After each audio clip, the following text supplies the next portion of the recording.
Este es un proyecto que en verdad ustedes no pueden perderse porque va dedicado a mis hijas, pero que espero que les sirva a mucha gente. Yo pienso siempre que indistintamente de lo que una persona vaya a estudiar, puede ser médico, ingeniero, abogado, arquitecto, lo que sea, puede que no tenga profesiones, va a necesitar saber lo que yo quiero que sepan de las diversas cosas que hay, por lo menos desde el punto de vista de derecho, de finanzas, de algunas cosas que son importantes para saber, y eso lo he querido yo resumir en una cosa que yo he denominado el libro de papá, y que son los consejos de papá.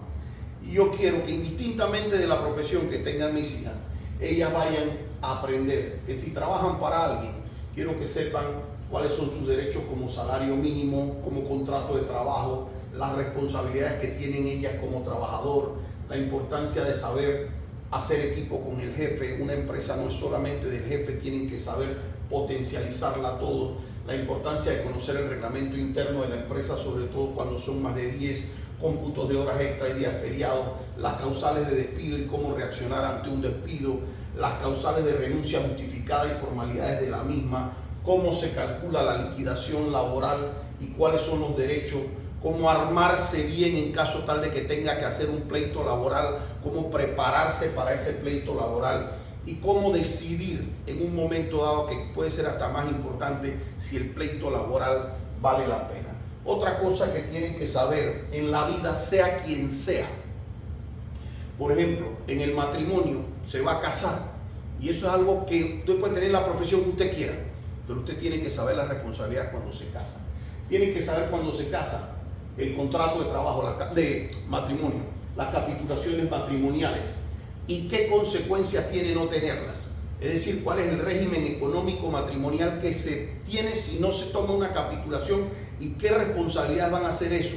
Eso tiene tanta importancia en la vida hoy en día que una mala decisión económica a la hora de casarse puede impactarlo a usted casi que para el resto de su vida. Cómo manejar los bienes en común, los individuales, las sociedades y las fundaciones. ¿Por qué esto es importante? Se casan, y se casan con todo el amor del mundo y todos los sueños y las cuestiones, pero es posible que se den, y en posibilidades, hoy día estaríamos hablando quizás de un 50 y 50% de posibilidades, en donde usted puede quedar ante un divorcio.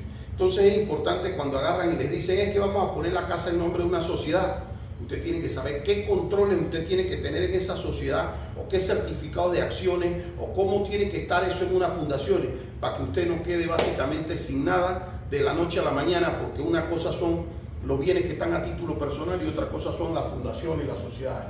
Cuáles son sus derechos en el matrimonio y cuáles son sus obligaciones también. Yo quiero que sepa también a qué tiene derecho: a ser recibida en el domicilio, a ser respetada, a respetar, a recibir en el domicilio, a todo el uso de los bienes comunes, qué es la violencia intrafamiliar y cómo se reacciona ante la violencia intrafamiliar. Y me refiero no solamente a cómo se reacciona desde el punto de vista jurídico, de vamos de una vez a poner la denuncia, sino cuáles pueden ser pasos previos cuando uno nota algunas señales de que la relación puede tornarse difícil. Yo quiero que mis hijas sepan cómo lidiar con esas situaciones y también cómo evitarlas ellas desde el punto de vista de no convertirse en una. Las responsabilidades ante un divorcio y cuáles son las causales de divorcio. ¿Por qué razones te pueden poner a ti un divorcio? Las causales desde la infidelidad, desde el alcoholismo, el tema del uso de droga, el trato cruel, etc. Quiero que se conozcan bien esas causales y también cómo se acreditan esas causales si se está ante un escenario de divorcio. Si te divorcias o te separas, ¿qué pasa con la pensión alimenticia? ¿Cómo se calcula la responsabilidad de ambos? ¿Cómo se calcula con el ingreso de una persona? ¿Cómo se calculan los gastos propios si la pensión va dirigida a uno y los gastos del menor en cuanto a la pensión alimenticia? ¿Cómo se calculan esos gastos y cómo se calcula la cuota aparte que cada uno debe aportar a eso?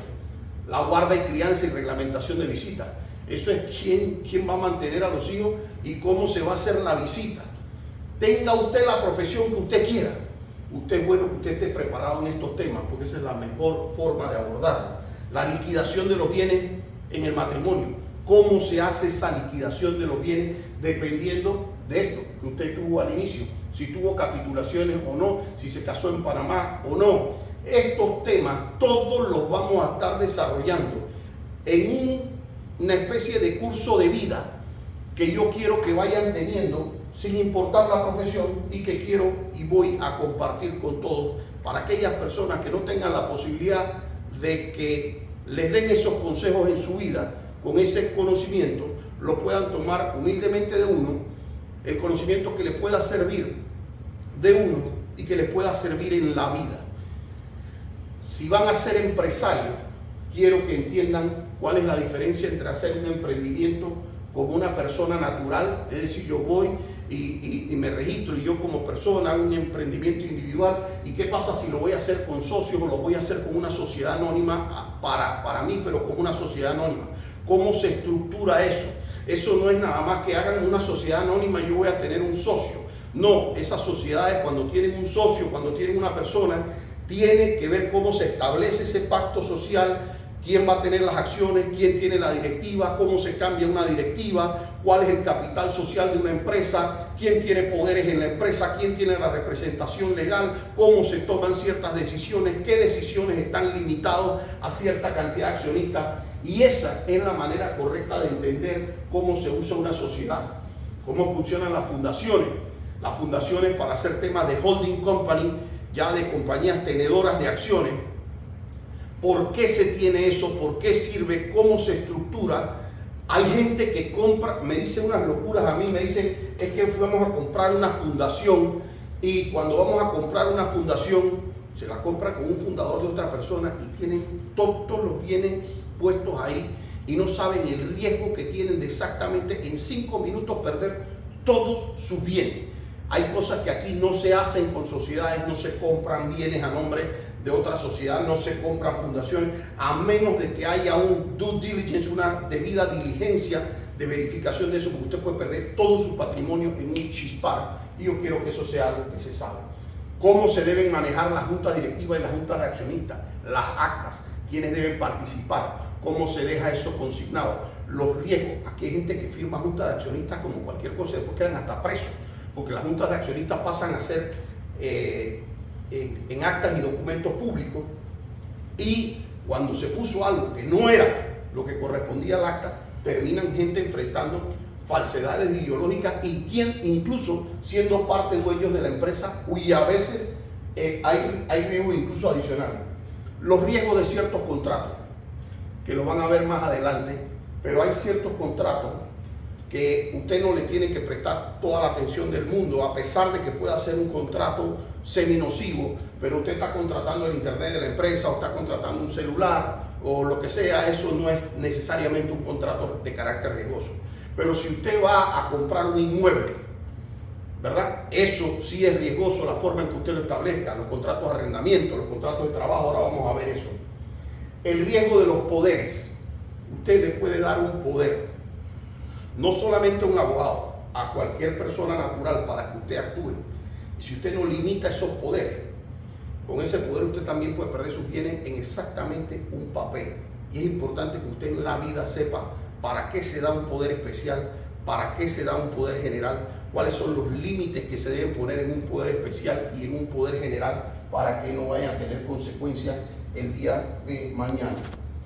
Fíjense, vamos a ver en esto que vamos a ir desarrollando, tema por tema. Van a ser como 5 minutos al día, pero hoy quería hacer la presentación general. Bueno, los días que pueda grabar. Los empresarios desde la óptica laboral. Yo soy un empresario, ya llegué a tener mi empresa. ¿Cómo yo contrato al personal? ¿Verdad? ¿Cómo los hago? Las contrataciones directas, lo que yo contrato por servicios profesionales, lo que contrato afuera para hacerme trabajo de outsourcing. ¿Cuáles son las causas de despido en un código laboral?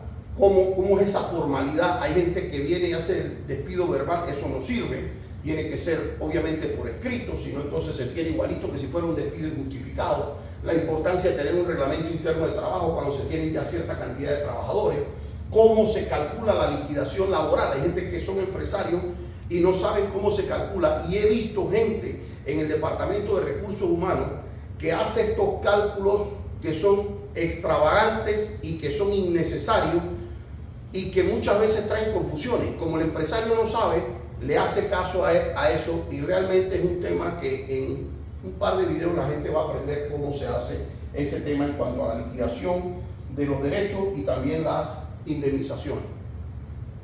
El empresario, yo voy a formar una empresa. ¿Qué yo tengo que hacer como requisitos básicos para poder tener una empresa? Bueno, si yo voy a tenerla, si no la tengo a título personal, hay posibilidad de tenerla a título personal o con la sociedad de emprendimiento, pero vamos a poner uno de los más comunes, que es la sociedad anónima, que tiene que decir el pacto y las actas, cómo yo saco un aviso de operaciones, cómo me registro ante la DGI, cómo hago el tema de la facturación económica y el pago de mi TBMS, cada cuánto tengo que hacerlo dependiendo del tipo de negocio que tengo, el registro ante el municipio, los registros de contratos laborales en el Mitradel, qué es lo que tiene que registrarse, qué requisitos tiene que tener ese contrato, cómo me registro ante la caja del Seguro Social y cómo se paga eso mensualmente, cómo se hace eso en línea. El pago de impuestos sobre la renta anual, cómo se hace ese pago, hasta cuándo tengo plazo, cuáles son los gastos que tengo deducibles, qué yo debo poner en mi declaración de renta. De hecho, en esto me voy a auxiliar con un muy buen contador, abogado, que me va a ayudar a mí en este tema para que sea de la mayor precisión y del mayor provecho de las personas que van a estar viendo estos videos. Y lo que son los gastos deducibles. El pago de lo que tienes que pagar de tasa única, los impuestos anuales, los impuestos de inmuebles, cuando se tiene que hacer, y la importancia de los registros contables. Fíjense que esto va a ser tan completo, y esto nada más en la parte jurídica, porque después van a haber otros que van a ser de la parte financiera, van a haber otros que van a ser de otras estrategias, que para mí es el libro de papá, es el libro de vida, y lo que le pueda servir a alguien, de verdad que eso es el objeto de verdad de este proyecto que estoy haciendo. Los empresarios con los bancos, pero no solamente para los empresarios, esto también sirve para contigo. ¿Cuáles son, cómo hacer una apertura de banco, por ejemplo, de una sociedad, cuando usted va a hacer? ¿Cuáles son los manejos de los productos bancarios y para qué sirven? Las cuentas corrientes, ¿para qué sirven? Las cuentas de ahorro, el plazo fijo, los productos de inversión, las líneas de crédito, las tarjetas de crédito, cómo deben pagarse en la mejor manera y cuál es la mejor manera de estructurarse para no tener cargos bancarios innecesarios, para mantener una buena referencia de crédito. Los contratos de préstamo hipotecario. Es muy importante que la gente sepa los riesgos de esos contratos hipotecarios, cuándo debe contraerse, cuándo uno está ante una deuda mala y una deuda buena, cuándo es una deuda para crecer, para invertir, para poder surgir más, y cuándo es una deuda mala porque se compra para consumo, se usa para consumo, para extravagancias, y eso pues no debe ser. ¿Qué opciones yo tengo para ofrecerle al banco como garantías? ¿Verdad? Porque no voy a poner necesariamente de primera garantía, voy a poner mi casa. ¿Y cuáles son los riesgos de tener eso? ¿Hasta dónde me debo endeudar yo de acuerdo al ingreso que yo manejo? ¿Hasta dónde es sano? ¿No? ¿Cuál es el límite? El límite se lo puede decir el banco, feliz de que usted se endeude con el banco. ¿Cuál debería ser un límite sano para que usted mantenga una salud financiera adecuada? ¿Cuáles son los grados de solvencia que usted debe tener versus el préstamo? ¿Cuáles son unos buenos meses de liquidez y cómo calcularlo para que usted no tenga problemas de liquidez? Todo eso, que algunos son una parte financiera y no son tantos temas legales, pero voy a tratar de cubrirlos igualmente. La importancia que tienen para los bancos y para las empresas en general, para este tipo de poder apalancarse en préstamos de los estados financieros, cómo se contratan esos estados financieros, con quién se contrata, etc. Las formas de negociar con un banco cuando usted tiene temas de liquidez. Cómo usted no le puede pagar al banco en vez de desaparecerse cómo usted negocia con ellos o renegocia o de alguna manera se establecen nuevos términos o suspensiones para poder usted no caerse en un momento dado en una iliquidez que le cause la quiebra. El diseño de la estructura patrimonial y financiera, y esto viene desde cómo usted diseña tener una compañía que es, por ejemplo, para gastos y para riesgo, versus la compañía que le maneja a usted los activos y cómo maneja usted un holding company. Cómo usted tiene, por ejemplo, los carros de reparto que andan en riesgo por ahí, si atropellan a alguien, si si matan a alguien, de repente un repartidor suyo, y cómo usted tiene eso separado de su patrimonio familiar y también del patrimonio de la empresa, haciendo toda una estructura que sea de carácter legal y legítimo. Por último, en esta primera parte, quiero que la gente conozca lo que son los contratos, lo que yo llamo los contratos peligrosos. Como yo le dije a ustedes, si usted va a hacer una membresía en un cine y va a firmar un contrato, bueno, eso no es necesariamente un contrato peligroso. A lo mejor usted perdió $100, a lo mejor perdió un poco de plata, Netflix, etcétera, pero no son contratos realmente peligrosos. ¿Cuáles son contratos en donde usted tiene que tener como un ojo adicional? Y que vamos a explicarle el por qué. Los pactos sociales de la sociedad anónima.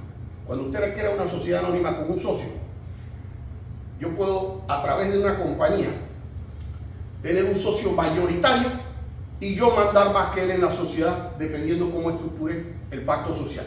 Y van a haber abogados que le van a decir que no. Cuando yo explique este tema, usted va a ver por qué sí. Usted puede llegar a tener más control, más dominio, y usted, la otra persona, como accionista mayoritario, no tiene ni siquiera el control de la compañía. Las fundaciones de interés privado. De nuevo, hay gente que compra una fundación de interés privado que fundó el abogado o el contable tal y él era el fundador y entonces me vendió la fundación. No, el fundador nunca cambia.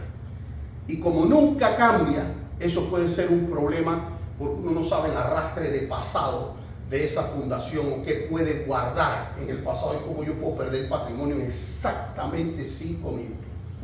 Contratos relacionados a inmuebles. ¿A qué me refiero con eso? Aquí hay patrimonio importante. Cualquier contrato que usted vaya a hacer que represente más del 5 o 10% de su patrimonio personal, porque usted va a comprar una casa y usted va a darle una plata a una promotora, usted va a darle va a firmar un contrato de promesa compraventa o va a firmar una propia compraventa ya del inmueble. Usted tiene que saber cómo está. Hay gente que traspasa el bien y dice, quedaron de pagarme y perdieron el bien, porque después no se lo pagan, se lo traspasan a otra persona y eso es un problema. Usted tiene que saber cómo se traspasa eso de manera adecuada con una carta irrevocable de pago, cómo se hace ese tema para protegerse. Ya hablamos un poquito de los poderes generales y especiales, que también son riesgosos, los contratos de préstamo y hipoteca, aquí los famosos fiadores. Conozco gente que ha salido de fiadora, ¿verdad? Y si usted va a ser de fiador de alguien, sea fiador de alguien, primero, solo para eso, porque los bancos muchas veces ponen, hacen maleantería, porque ponen que va a ser fiador para este y para futuros créditos y no sé cuánto, y después sin decirle a usted, la otra persona sacó otro crédito y usted queda como fiador de eso. El contrato de las capitulaciones matrimoniales, importantísimo. Entiende, usted va a estar casado una vida y si usted se divorcia, está hablando de su patrimonio y de una parte importantísima de su patrimonio. La liquidación de bienes y el contrato de divorcio. Cuando usted ya hace el acuerdo de divorcio, usted no puede ir a firmar cualquier acuerdo que le ponen ahí encima, porque en un momento dado usted puede estar renunciando a cosas antes de que a usted le hayan traspasado bienes o plazos y cuestiones, y resulta ser que usted ya se divorció y lo que quedó fue con un contrato de que la otra persona le prometía que iba a hacer, pero no lo hizo y usted no lo garantizó. No le garantizó, le dijo que le iba a poner una pensión justa, pero usted no metió la pensión y no la homologó. Le dijo que iba a llevar a tal acuerdo sobre la casa, pero no lo hizo. Y después la casa está en nombre de una sociedad, en nombre de una fundación, y eso es un pleito mayor. Estos contratos tienen que revisarse como yo le voy a decir, porque yo hago esto basado en que si algún día le falto a mis hijas, entonces a lo mejor me voy a estar yo para asesorar. Y yo quiero que ellas sepan lo que tienen que hacer y con quién tienen que asesorarse, qué tipo de especialidad de abogado tienen que buscar para cada una de las circunstancias que yo le estoy poniendo aquí. Los acuerdos de pensión alimenticia. Hay gente que no los homologa y nada más ponen ahí, si hicieron un acuerdo en privado y le pusieron, si yo te voy a dar una pensión de $5,000, yo te voy a dar una de $7,000, yo te voy a dar una de $15,000. Y resulta ser que cuando eso toca ya homologarlo allá, no, ya cambiaron todas las condiciones y se pierde los acuerdos de guarda y crianza, quién va a tener los hijos, cómo lo va a tener. Me parece que no hay un acuerdo más importante quizás que ese con la reglamentación de visitas, cómo se va a ver. Los contratos de trabajo, para ambas partes, es importante. Usted va a adquirir un trabajo, usted en su contrato ve ¿Cómo van a quedar esas consideraciones? Y como empleador, igual, si es definido, si es indefinido, cómo es el pago, etc. Los contratos recurrentes propios. ¿A qué me refiero con los contratos recurrentes propios? Si usted va a tener una empresa y usted se va a dedicar a alquilar carros, usted va a tener un contrato modelo. Pero antes de agarrar cualquier contrato y ponerlo como modelo, usted tiene que verificar que ese contrato modelo a usted lo proteja 70 veces antes de empezárselo a dar a todo el mundo. Si usted va a tener una compañía de promotora y usted va a vender casa o va a vender apartamentos, usted necesita que ese contrato, en vez de hacer cualquier contrato, ese contrato usted lo proteja, igual si usted es una telefónica, lo que sea, porque ese contrato usted lo va a utilizar cientos y miles de veces con diferentes tipos de clientes. Los contratos de derecho de autor. Cuando usted va a hacer uso o va de alguna manera tiene un tema de derecho de autor o incluso va a conceder uso de derecho de autor, son contratos muy importantes. En general, cualquier tema de escritura pública, y yo debo decir que aquí yo voy a agregar una serie, porque estos son solamente ejemplos de lo que están.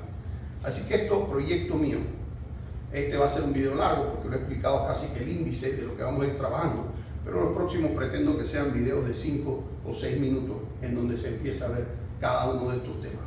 Y los quiero invitar a quienes quieran verlo, porque este es un proyecto que de verdad creo que es el que mayor cariño y amor lleva de parte mía, que es el libro de papá.